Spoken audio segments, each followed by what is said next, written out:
토트넘 팬들을 롤러코스터 태웠던 페드로 포로의 영입이 겨우 확정되었습니다.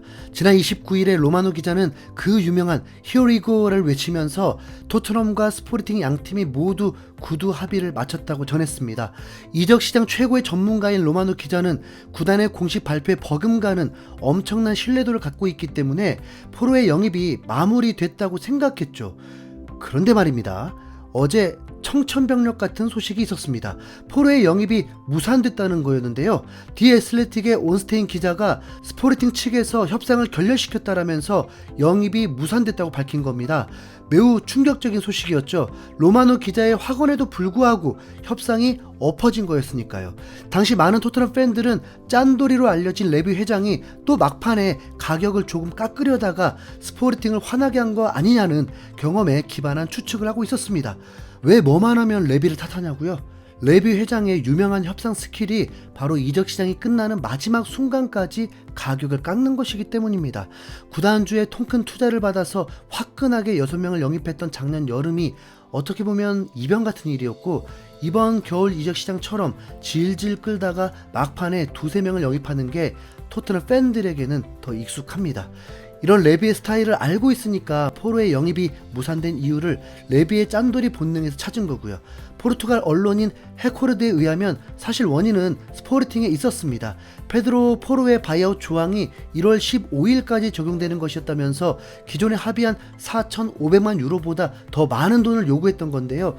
협상을 엎은 건 스포르팅 쪽이 맞지만 토트넘 팬들 사이에서는 여전히 레비에 대한 원망이 나오고 있었습니다. 애초에 빠르게 바이아웃을 지불했다면 이럴 일도 없었을 거라는 논리죠. 레비 회장에게는 억울할 수도 있지만 이런 팬들의 반응은 이해가 갑니다. 그동안 해온 짓이 있으니까요.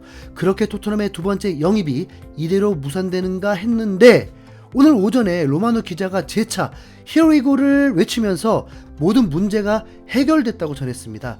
협상 결렬을 전했던 온스테인 기자도 거래가 하룻밤 사이에 무너졌다가 부활했다, 이제 서류 작업만 남았다라면서 포로 영입이 거의 완료됐다고 했죠.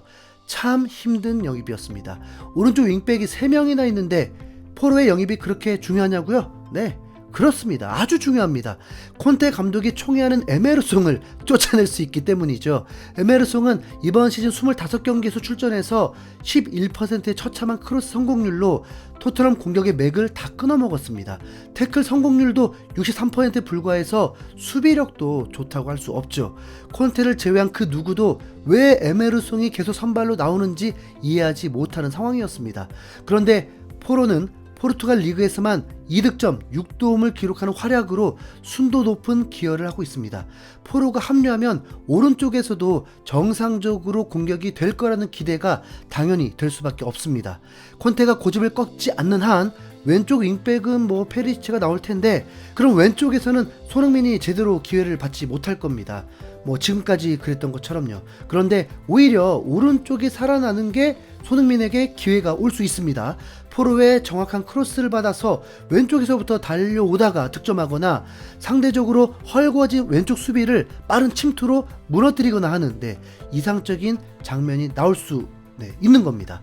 토트넘 윙백들이 공만 잡으면 공격의 템포가 다 죽고 어이없는 크로스만 날리던 답답한 그림이 바뀔 수 있습니다.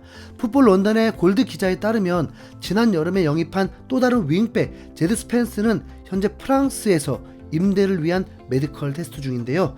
스펜스를 내보낼 준비를 한다는 건 포로를 본격적으로 쓰겠다는 거죠. 작년에 클루셉스키를 영입하면서 오른쪽 공격뿐만 아니라 손흥민의 득점력도 폭발했던 것처럼 이번에 오른쪽 윙백인 포로의 영입도 손흥민의 득점 폭발로 이어지길 두근대는 마음으로 지켜보겠습니다. 네, 그리고 잘 됐죠. 네, 이상 흰수염구였습니다. 감사합니다.